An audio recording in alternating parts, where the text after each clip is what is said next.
Welcome, Joanna, to the Human-Centered AI podcast with me, Alan Seid, and Matthias Rost. So, Joanna, you're a professor in ethics and technology at the Hertie School in Berlin. And I know that you're a computer scientist, but you're also working on ethics. Would you like to give us a short introduction of who you are and what you're doing? Yeah, I guess so. I don't really self-identify as a computer scientist. I actually self-identify as a natural scientist, but I have been spending a lot of my time recently in doing policy work. So my undergraduate degree was liberal arts in the behavioral sciences. And then I did get a master's degree and a PhD in artificial intelligence, but with the aim of doing scientific simulations. And not the most cited, but well-cited papers I have are in theoretical biology and sort of experimental economics, those kinds of areas. And those are the things that I sort of think of myself as doing. However, it turned out that even during my PhD, I just noticed people overextending. Well, now we would call it moral patiency. At the time, I didn't even know what it was. I just thought it was weird that they were over-identifying with some AI and thinking that they needed to defend it morally, but only if it was shaped like a person, even if it didn't work at all, right? So I had a few early papers on that, and that's how I got invited to the table. And then it just turned out I was good at policy, so I kept getting invited back to the table. And a lot of times they were asking hard questions that nobody really knew the answers to, but I was in a good situation to at least speculate based on the theoretical biology of how society changes, or how societies in general, even species, change as they get more access to intelligence and communication.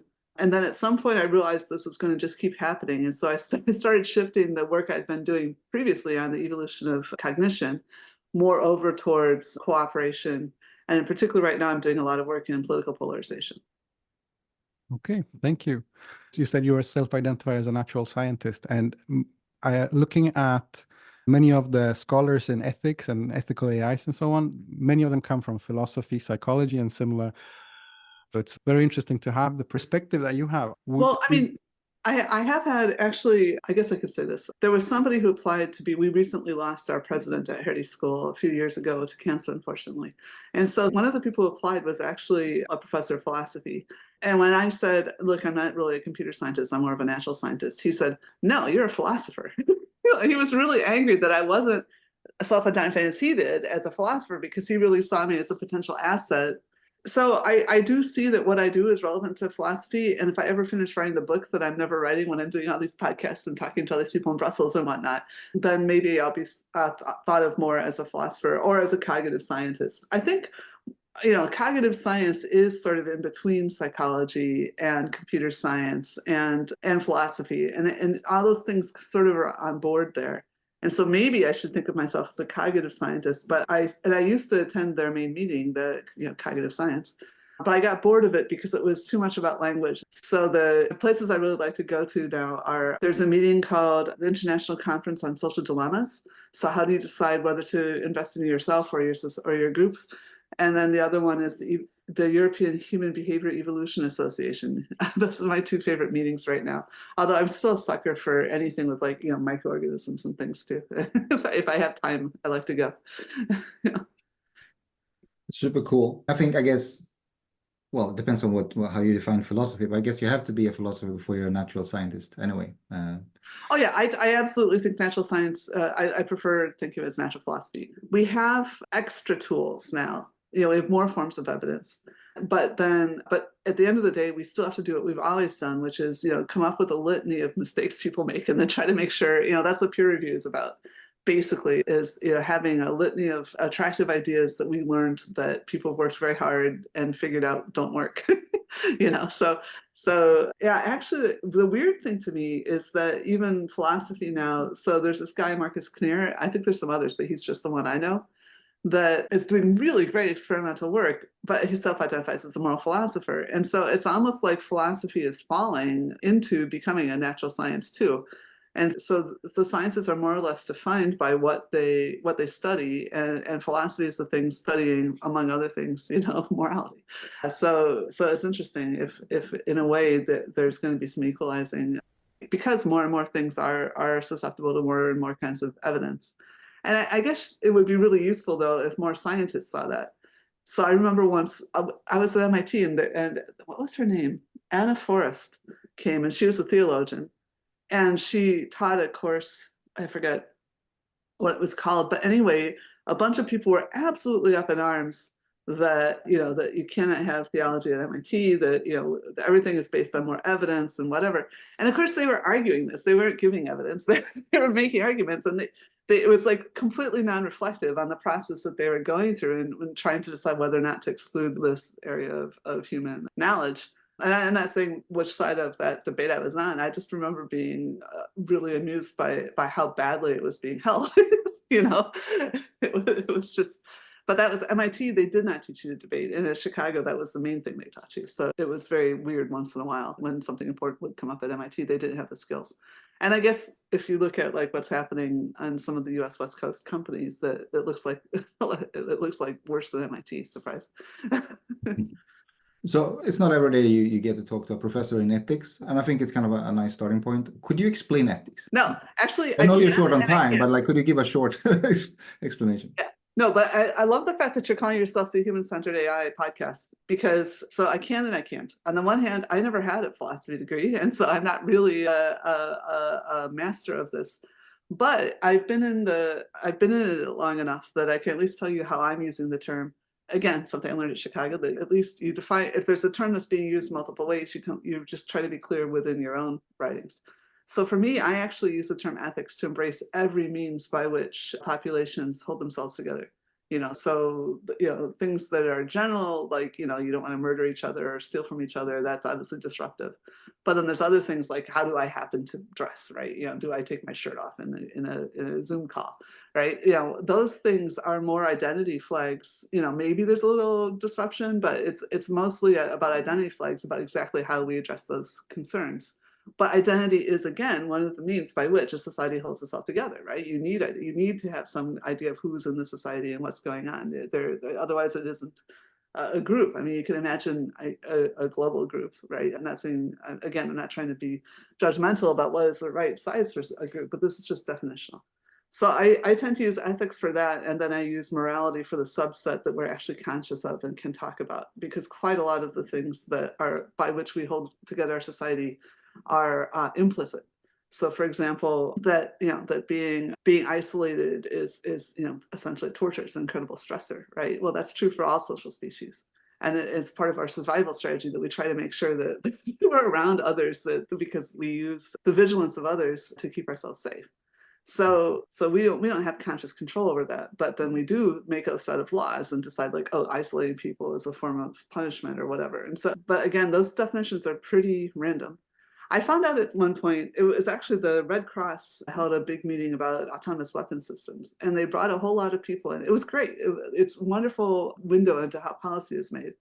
So everybody trusts the Red Cross, that you have a very clear set of things that you're about, and we know what you're about. So you tell us, what do you think about autonomous weapon systems? And then, of course, the Red Cross didn't really have an opinion, but because they were trusted brokers, they brought people in that were philosophers or whatever, anyone publishing. And I was one of the people they brought in. And that was when I found out the philosophers hated that definition I just gave you, and that I'd been using it, which I didn't even know, because I wasn't reading them enough. I should have been reading them more. Anyway, because they wanted to say that, like, oh, we are becoming more ethical. They wanted a progression. And I'm like, you still have that. You just have to say along which axes. You can't just assume we all have the same axes. I mean, all kinds of regimes that we consider to be really unethical have a set of morals that they communicate to each other and try to say, this is the way on which it is more moral to ensure that those who work hard are the ones who get all the money or something. I don't know. And so the different regimes will have different ideas, whereas others are like, it's really important that we don't allow babies to die.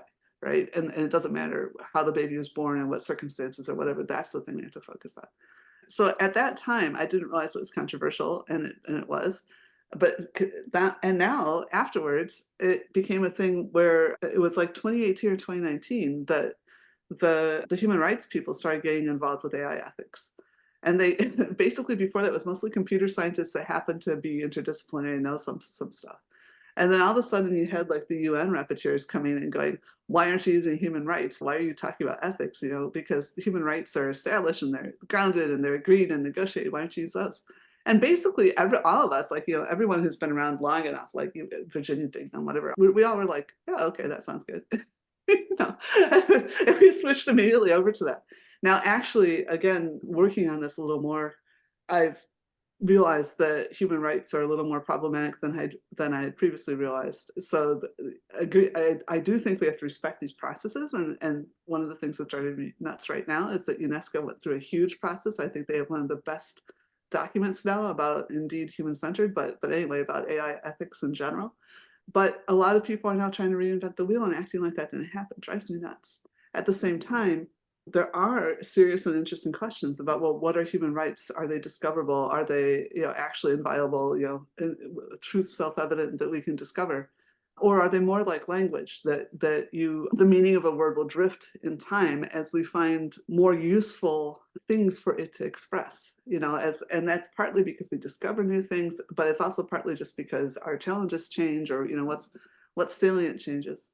So I think at this stage, my main way of thinking is that we all constitute the states that we're in. The states are the ones that have the enforcement capacity, and every one of us is part of that. And then rights are sort of the way we're currently expressing, a part of the binding of ourselves to the state, what the state has to defend, right? So that can actually shift if priorities shift. I think that's a good way to understand, like, what happened during COVID. Because all of a sudden we were in a very different threat landscape, and so what rights we had for, like, freedom of assembly and things shifted temporarily because it was a temporary context. Yeah. Going into the other type of work you're doing with AI governance, so all of this ethics and morals, I mean, these are by and large subjective in terms of our, like, societal and cultural fostering. Whereas when it comes to governing AI, then that's more of an attempt of objectively regulating these things. How do you see these two sides interact with each other? Well, yeah, that's a really interesting question. I hadn't thought about it too much before. I used to talk about ethics because people wanted me to. They didn't understand artificial intelligence, and they said, will you talk about consciousness? Will you talk about ethics? And I used to do my best. I'd read some papers, I'd go to the pub, literally, it was like science in the pubs in the UK, they would do that. And so that work predated the governance stuff. So then the first time I was involved in policy was actually some people in the UK again. They were leading in a lot of this pre-Brexit. I think it was probably like, Noel Sharkey and people like that. But they went to the government and convinced them that they needed to have, like, a robot ethics meeting. And so there was this policy thing, but it was mostly a talking shop. Nobody had a goal for what came out of it. And so Lillian Edwards and I suggested that we replace Asimov's laws, which for some reason every geek thought, even though every single story with Asimov's laws in it is about how they don't work. And also they're computationally intractable, so they're impossible. Right? But nevertheless, everybody thought that, oh, but Asimov already solved this problem. And so we replaced them with five rules that actually, the first three were Asimov's laws changed around so that the responsibility was with the people who developed the AI. And then the last two are more like owner-operator responsibility. And those are actually almost identically in the OECD principles too. So those five rules have sort of stuck around. Anyway, the governance thing was more about, a lot of people complain about, oh, there's so many different sets of AI principles and everybody's writing their own and whatnot. And I think they underestimated how much work it was and what important work it is to have those conversations. So indeed, like, if you look at data privacy, some smart computer scientists in the 60s and 70s or even 50s said, oh, this is a problem, right? They saw where it was going. And so then they went to the OECD, and the OECD came up with a set of principles. And then the laws came in like the 70s and 80s, actually, I think already. The GDPR is obviously more recent, but there was some pretty good law already in place, like in the UK and Europe before that. And the US, and that came out of the OECD principles. So it's a normal thing to first have principles and then to go to law. But anyway, the OECD states in general have not done this, and I think it's been somewhat undermined about how much normative capacity it has, like, to force members to do that. But anyway, the EU is doing it because we want to protect ourselves. And so that's part of the reason I'm in Berlin now. I mean, it was anyway a great job, and I'm actually a neophile. I love learning new things, although I'm not very good at learning languages, it turns out.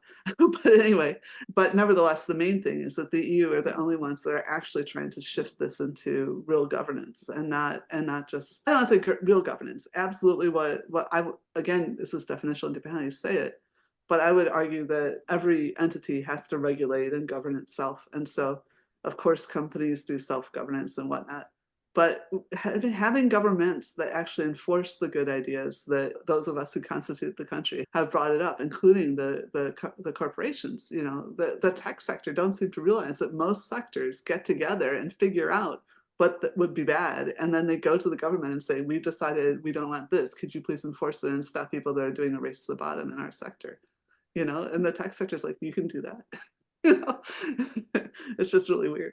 But again, I guess it's too much, you know, dropping out of college in the first year, not finding out, you know, or not taking a liberal arts degree. Yeah. Okay.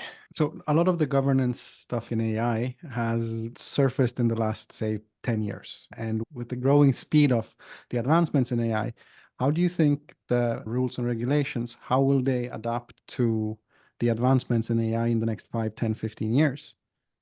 Well, I think that there's two sides to that. So I think what people think is hard is not the hard part. In fact, I wish we had not wasted so much time on like large language models and generative AI in the last year of the AI Act. And basically all the AI Act did was say, you know what, digital products, they're not services, they're products. Or maybe they are also services, but who cares? The point is they're products. And you need to be able to, as I just said, you have to be able to prove that you've done due diligence. And the whole thing is with every other sector, there's a lot of complex sectors, you know, AI is not the only one. And including government itself, hugely complicated thing, you know, like governing a city, governing a country, you know, militaries, come on. Unbelievable complexity. Nobody knows all the details. It doesn't matter. You still have good ways of running things. You know, people have figured out what works. And so once you say, oh, this is a product and you can apply product law, then you have a moral duty and a legal duty to do as well as the rest of your sectors figured out. So it's not that the law has to be keeping updated.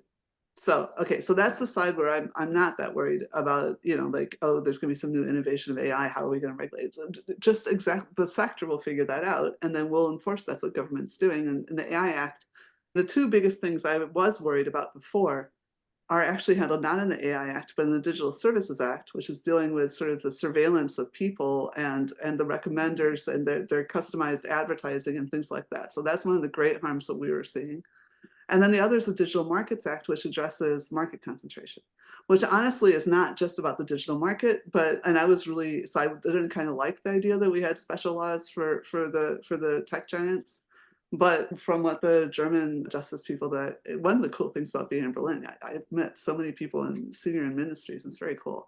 Anyway, they see it as a test bed, and if this works well with that, then they'll probably go out to other sectors with it as well.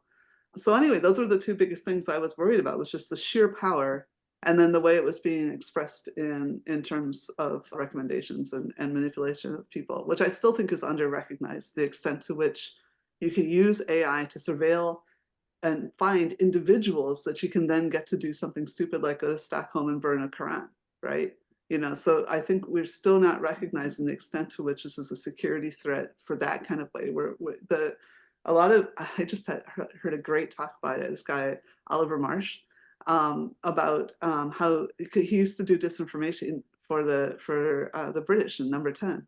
And he's been working on it ever since. At the same time, he thinks disinformation is disinformation. It's because you can actually track Moscow. They don't make some synthetic image or whatever.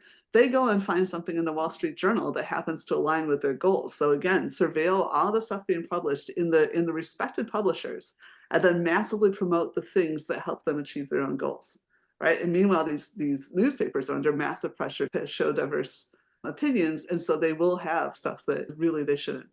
And I don't want to say that we don't have some place that we're visiting these ideas, but that's the kind of strategy people are taking. They're not actually exploiting disinformation as much as they're exploiting actual legitimate opinions and then promoting them. So anyway, I digressed too far. Where was I going with all that? What was the original question here?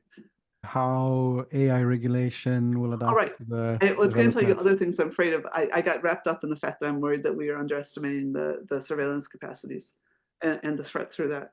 But the other thing I'm worried about is that a lot of the penalties, so the British found themselves unable to adequately penalize Facebook for what had happened, not only in the Brexit, but also in the subsequent general elections. Just unbelievable amounts of disruption and funded by Russians, all kinds of things. And then the maximum fine, unfortunately, for interfering with an election was like £2 million. And obviously had no impact on it. In fact, I think it increased Facebook's market cap when they find them. So, but now it's like 4%, like all these penalties in the EU are like 4% of turnover or something, right? It's huge numbers.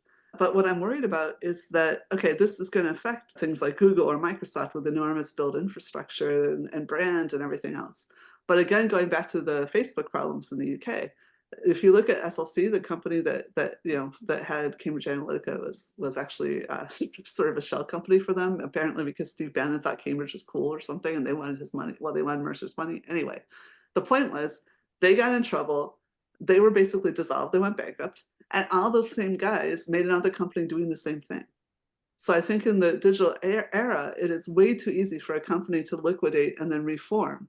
And so we're going to have a lot of problems in a lot of sectors with applying justice. I assume that there ought to be ways to handle that.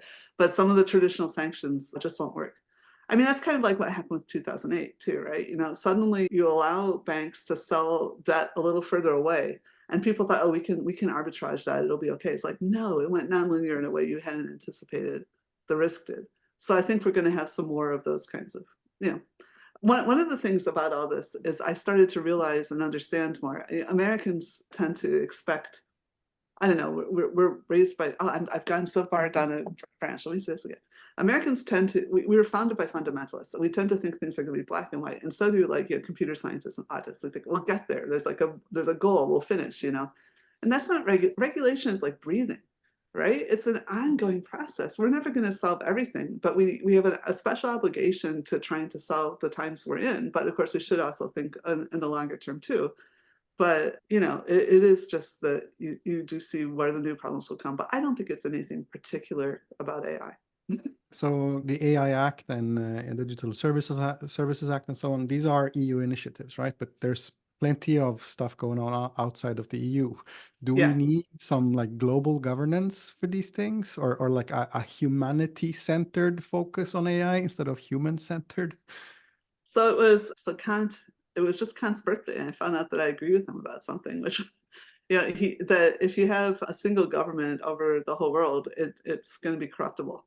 You just probably don't want that. You'll get something called regulatory capture. So I think what we actually want is more like, basically right now we have at least 3 jurisdictions that can kind of say what they want for digital stuff: the US, China, and the EU. And then other areas like Australia or Japan are able to say, actually, we want what they're having. They have more trouble customizing. But as the EU, for example, is making these companies do things that make them more governable, then the barriers for a region being able to ask for those kinds of laws, and basically you have to think about it as negotiating with these transnational entities, right? So because you want their services, and they know that you want their services, right? But the question is, at what cost?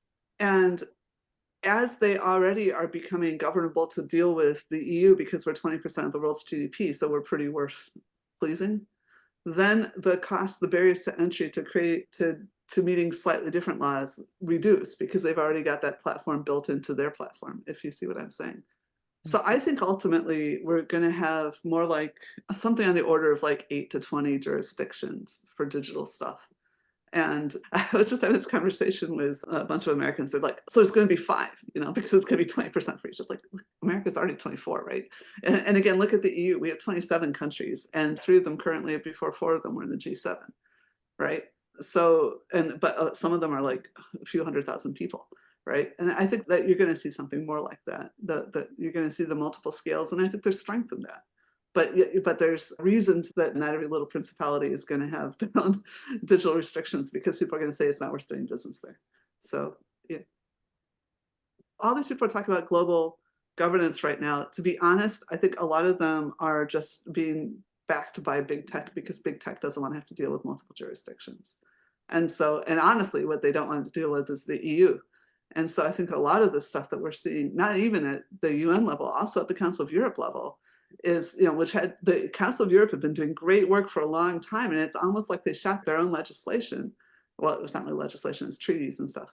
But anyway, because they were getting so heavily coerced by America.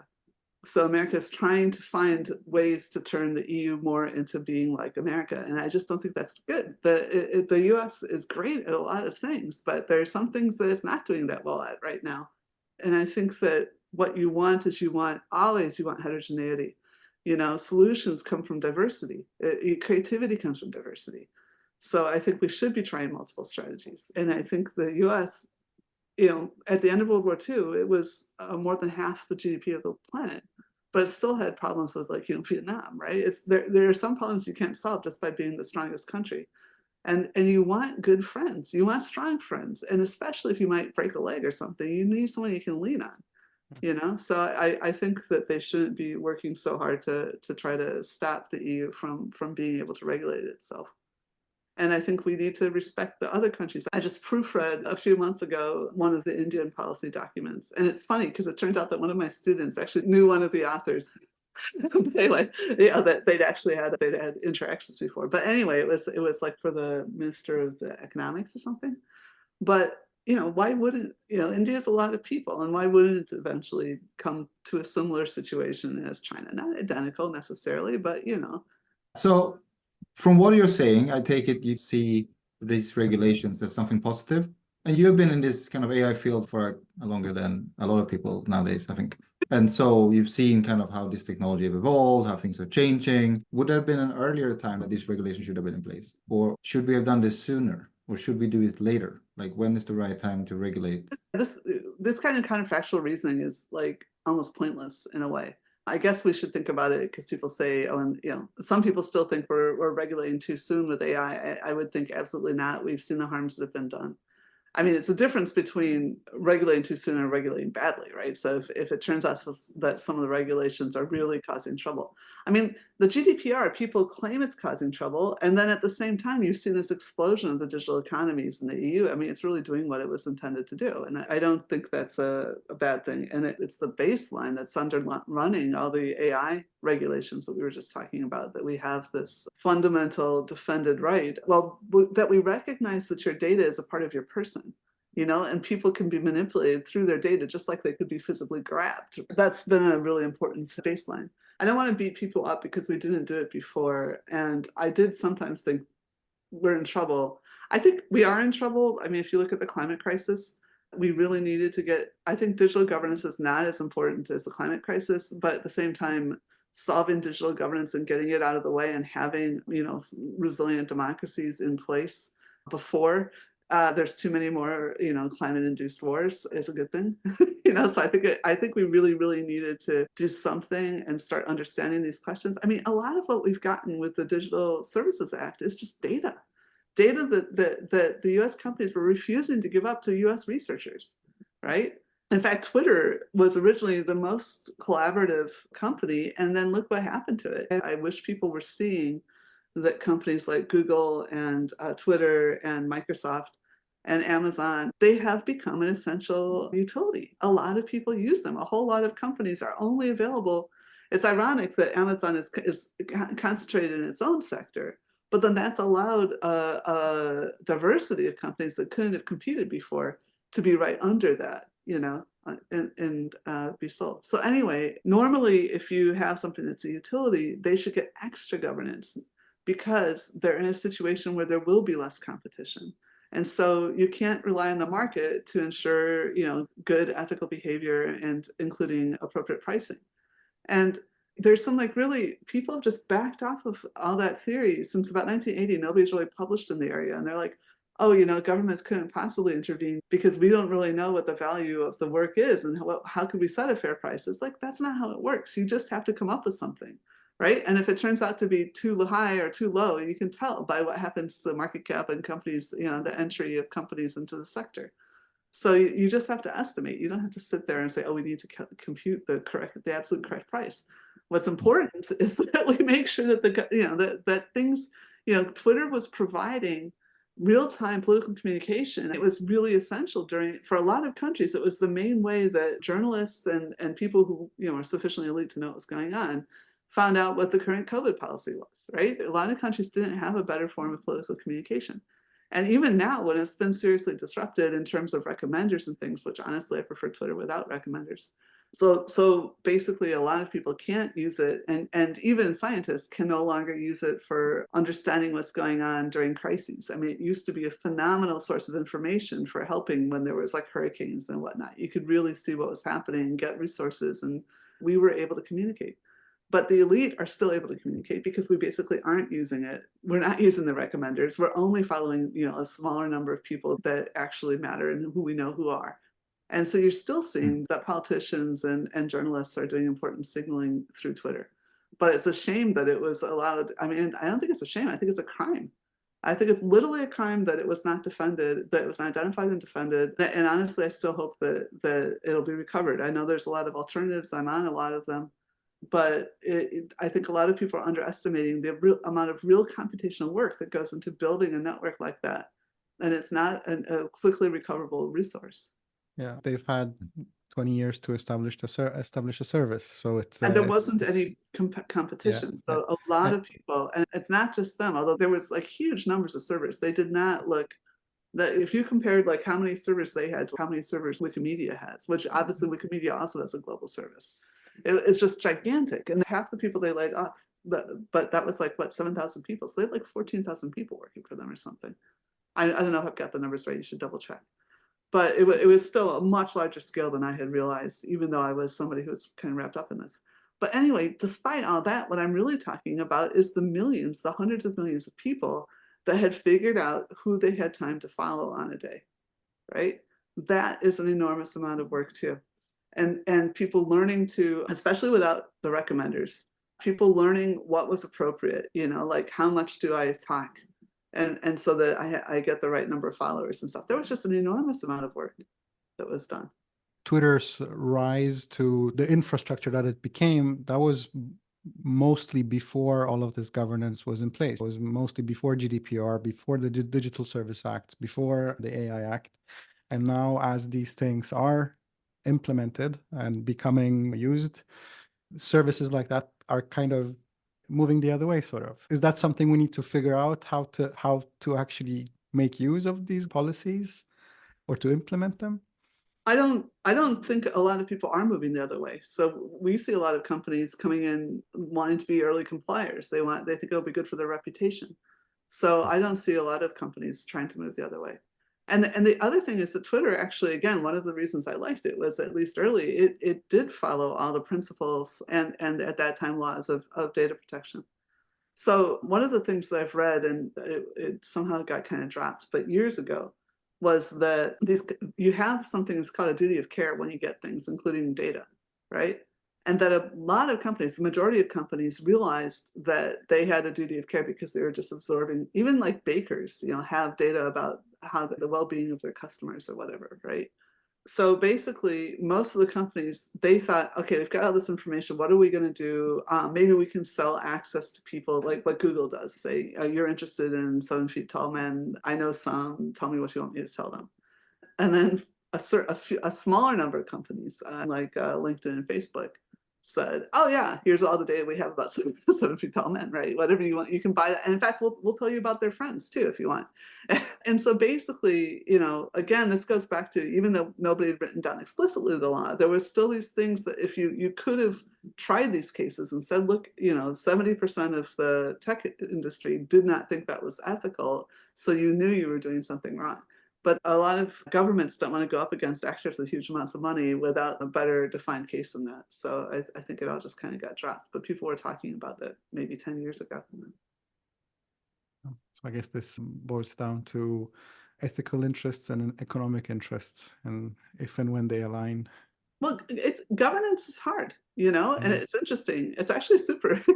I feel like I'm getting another PhD here, being in a governance school. I go to as many seminars and stuff as I can. It is a hard and interesting problem, It's another kind of programming, trying to figure out how to make a robust, resilient system that supports people. It supports flourishing, it supports corporations, it supports security, it supports everything. And some of those things have conflicting interests. So it's a really interesting and hard problem. If we're in a period of declining resources, in many ways we aren't. We're still figuring out new ways to grow, new energy sources and whatnot. But in some ways, there's only so much planet. One of the things I think is really hitting a lot of people in Europe, but also the US, is like commute times. That just life is only so long. And so you can't all have giant yards and then also get together to work, it just doesn't work. Yeah. So throughout the podcast, we've been talking about human-centeredness as a means of design, basing it on the book by Ben Schneiderman that presents principles on how you design AI systems for humans. Okay. So I'm assuming there should be some similarity in terms of governance, right? How you design governance and policies for AI from a human-centered perspective. Right. Well, I mean, when we were first talking about human centering, and this goes all the way back to those British principles I mentioned, there was a hugely controversial one, which was the fourth one, which is that people should not be deceived into thinking that AI was self-requiring rights or whatever, that rather its machine nature should be transparent.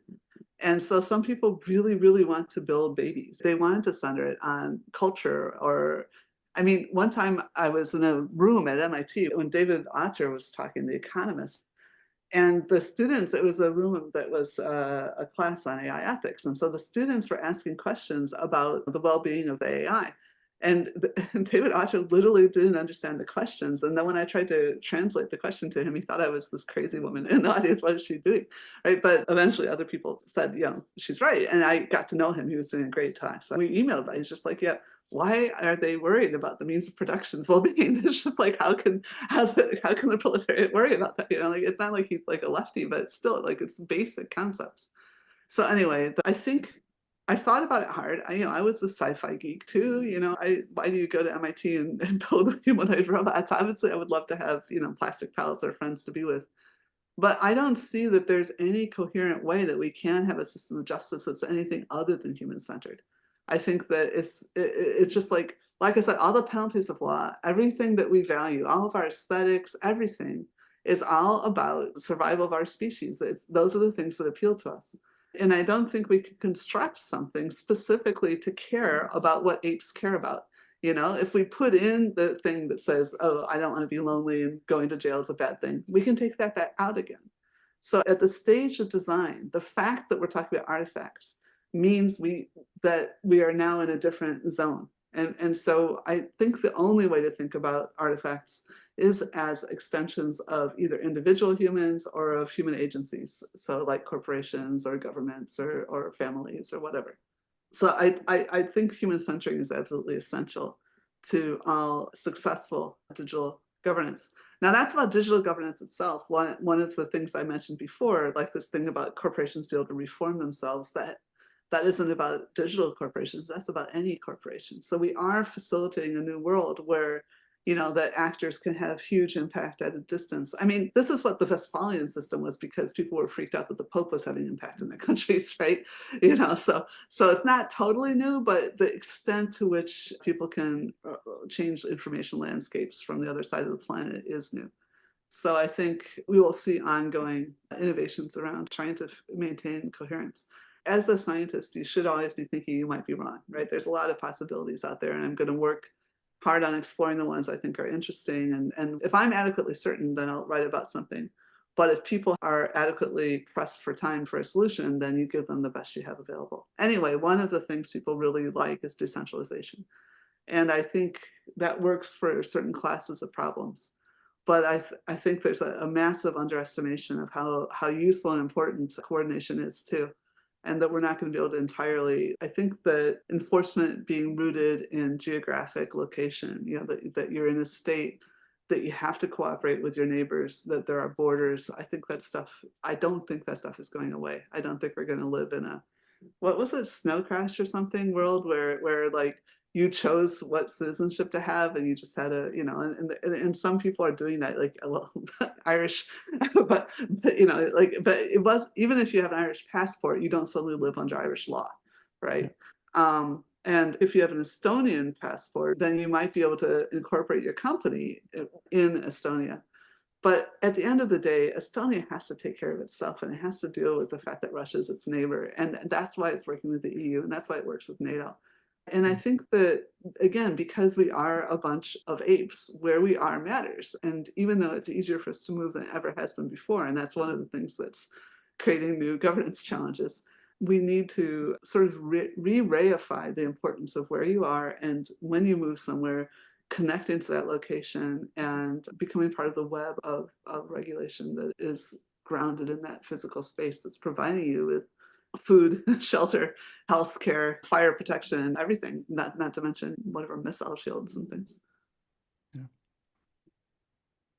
Super cool. I think this has given us a lot of new insights and thoughts. And so as we're doing this podcast, we're not only recognizing we could be wrong, we're trying to think that we do not know what HCAI is. And so with this, we're trying to delve into that and trying to figure out, maybe at the end of episode 265, we will maybe know a little bit. But I feel like this conversation has given us a little bit of a clue into what HCAI might actually be. So. Okay. So thank you so much, Joanna, for taking this time out of your busy schedule, doing governance and other things. Well, you're welcome. And please, when you do find out, do email me about it. Of course we will. Okay, great. All right. Thank you.